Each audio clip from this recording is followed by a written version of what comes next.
This is Jonathan Ferguson, the Keeper of Firearms and Artillery at the Royal Armouries Museum in the UK, which houses a collection of thousands of iconic weapons from throughout history. And today he's going to be taking a look at another title from the Battlefield franchise, 2018's Battlefield 5. There is one glaring omission, that's this bit. We see at one point there is no trigger on this weapon. If you want to see more of Jonathan reacting to Battlefield, we've got a video all about the various guns of Battlefield 1, so make sure to check that out. And if there are any other games, guns or mechanics that you guys want to see Jonathan break down, do let us know in the comments section down below. Make sure to hit that subscribe button and click that little bell icon to get notified when each video goes live. And if you want to help out the Royal Armouries Museum and continue to support Jonathan's work, check out the links in the description of this video. Right, over to Jonathan.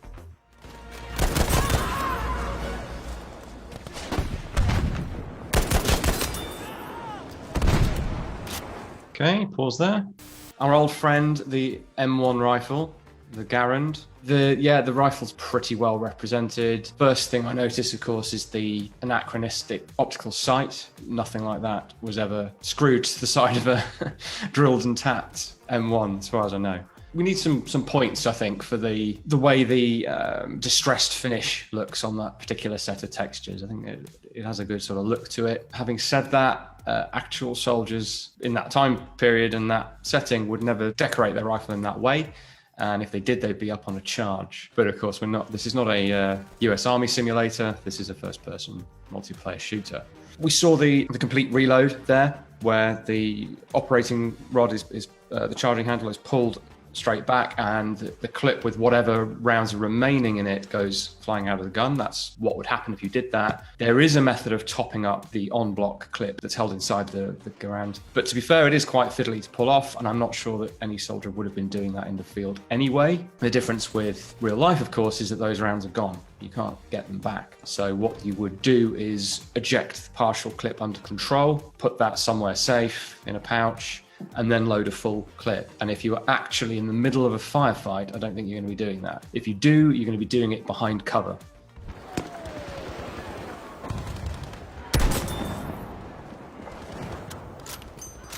Stop there. This is a nice one, I think, for me as a British firearms historian, for want of a better term, to see the boys in a game. It's been in a few, I think, but this is probably the most prominent appearance, and I've not seen anything wrong with it. If we're nitpicking, you can see an example behind me. So it's got almost a bit Bren reminiscent, just simple iron sights offset to the side due to the top-mounted magazine. A feature that I suspect my aging eyes are too rubbish to spot here. The Real Boys has a sprung, recoiling barreled action. So it's got a chassis essentially, and within that is the barreled action, and that whole thing recoils against a very strong spring. And it's that plus the big teacup size muzzle brake on the front that tames the recoil enough to be able to fire this thing at all. And that's the take-home message of this, or any implementation in a video game of the boys. It's not a Barrett. Whereas with the Barrett, you can actually fire that from the shoulder. If you're strong enough to hold it up on the point of aim, you can fire it from the shoulder. You can't do that with the boys. And there's not enough slowing down of the recoil impulse to prevent you from at least stumbling backwards if you fire this thing from the shoulder. So you'd need to be a serious unit to be able to run and gun with this thing. And I'm not sure it would even be possible. If it was, I very much doubt you'd hit anything you were aiming at. It's incredibly heavy. It was a struggle for me to put it on the table, but then I have tiny curator arms, so... Capture the objectives and maintain control of them for as long as... Pause. Good Lord. I think I've just seen what happens when a Mexican drug cartel gets its hands on time travel technology, because that gold black finish is pretty horrific. I like to think it would horrify a German soldier of the period as well. We're looking, of course, at the Sturmgewehr, MP-43, MP-44, SDG-44, with that horrific finish on it, and another nonsense optical sight. I think what annoys me about those the most is that they seem to be a default. If you're going to start, surely you want to start with the iron sights and then upgrade to the made-up optics. Anyway, I'm starting to sound like I want them to get off my lawn, so I'll stop talking.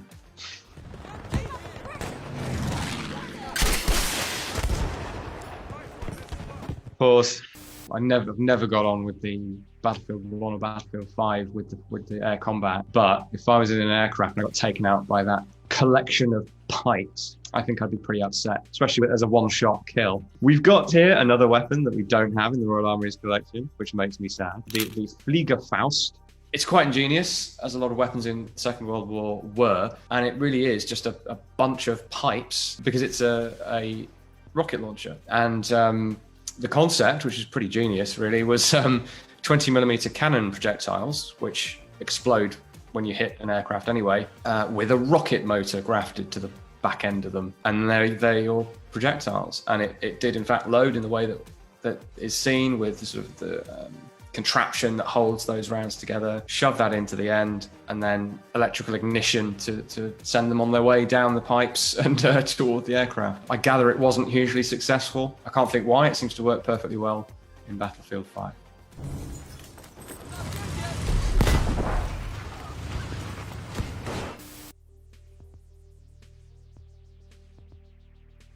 What they're calling the lunge mine, which I think is a loose translation of the Japanese, because this is very much a last-ditch weapon. Japan, being on the losing end of the war in 1945, along with Germany, had a number of last-ditch weapons, be it cheaper rifles, even cheaper rifles, reverting to sort of jam-tin bombs, grenades, things like that. This thing is very much one of those, because it uses the same shape charge warhead principle that things like the Piat did. An impact to set off a fuse, and then converting a disc of metal into super high energy particles that punch through quite a lot of armor. Putting one on the end of a stick and poking a tank with it seems like the bottom of my bucket list, to be honest. I can imagine a few things I'd like to do less than try to bayonet a tank.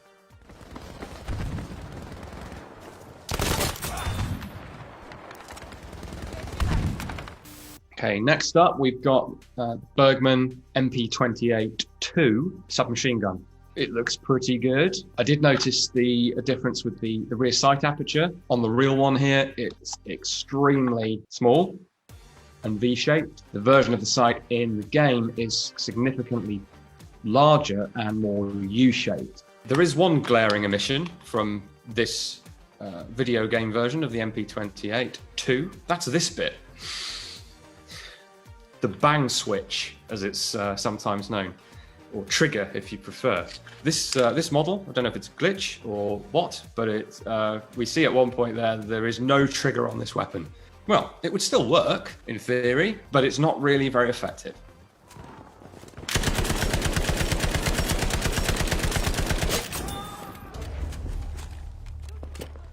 All right, pause there.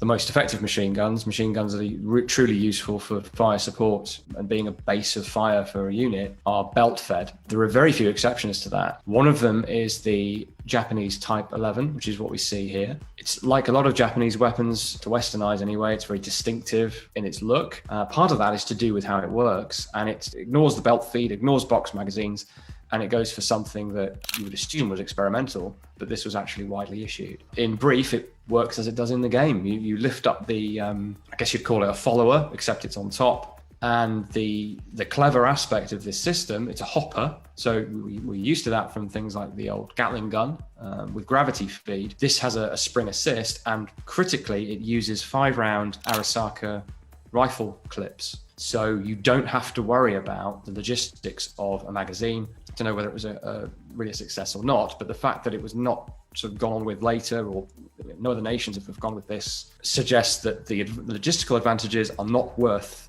the reduction in effective rate of fire, because actually being able to just top it off by throwing in more clips seems like a very efficient way of working. That's the only firearm that I'm aware of that uses a system quite like that, which means it adds a nice bit of variety for the player.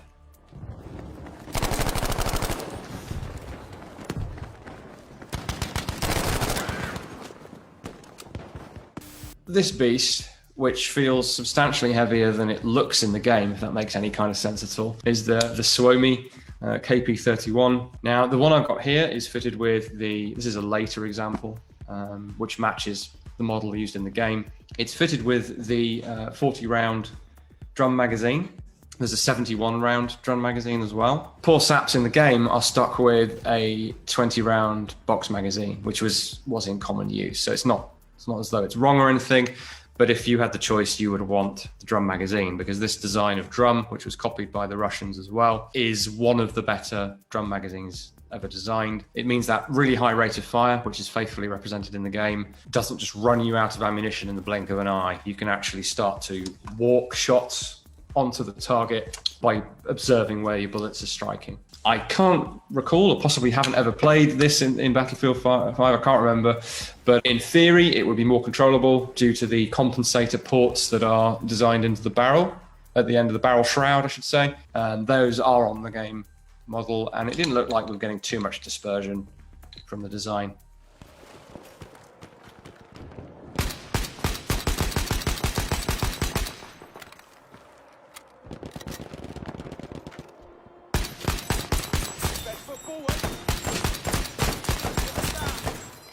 Okay, pause. Now this is a really interesting inclusion in the game. The M3 Carbine, which is the gun, and what's the hilariously named sniper scope. This is about the furthest thing from a sniping weapon that you could imagine, but that's what it was called. And this is a Generation 1 night vision device in modern terminology. So this is pretty well represented in the game as far as the model goes. The elephant in the room is this bit, because that has to be attached to an enormous truck battery, which we don't have here. We have several sets of these because the Americans couldn't see the use for these, and I don't know that I blame them, and handed them over to the Brits. And we had some interesting support for that theory, I suppose, when I received a call a few years ago from a British Korean War veteran who told me about being issued these things and not knowing what the hell they were at first. And essentially you'd be crouched in a bush waiting for a green blob to float past the green blob that was your view, because it's not like the game with that relatively crisp greyish view. Well, for all I know, it is grey, but from what I understand, it would be more of a green colour. Certainly you wouldn't be able to discern a person beyond, I don't know, 50 yards, 50 meters, something like that. I guess within that distance, within that very short distance, this was a sort of sniper weapon, because you were one soldier trying to score a kill with a scope. So it's sort of a sniper weapon, but not really.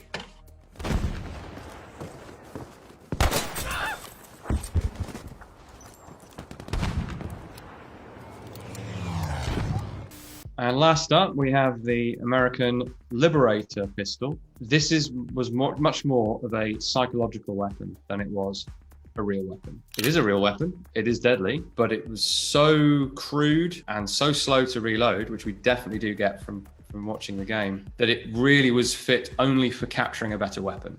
In reality, it was much more use in terms of denting the morale of the Nazis by dropping these with their instruction leaflet and their box. We have a box here, which is tied up with strings and not in the best condition, but it has a picture of what it is on the outside. It does work much like in the game, except that when you pull this back, there's not some feature inside that holds it to the rear, which is what I see in the gameplay. You have to rest the striker on the actual body of the gun, so it sits much further forward than is depicted on the model in the game. Unrifled, very short barrel, so in some ways the low damage that we see in the game is sort of realistic, because this is nowhere near its ballistic potential, but at the same time it's still going fast enough at these ranges to create a 45 caliber hole in your body, which is exactly what a 1911 would do. Accuracy would be awful. I know people have shot these and they're pretty much what you'd expect. Not very accurate, but good enough for the sort of 10 meters that a pistol is typically used at.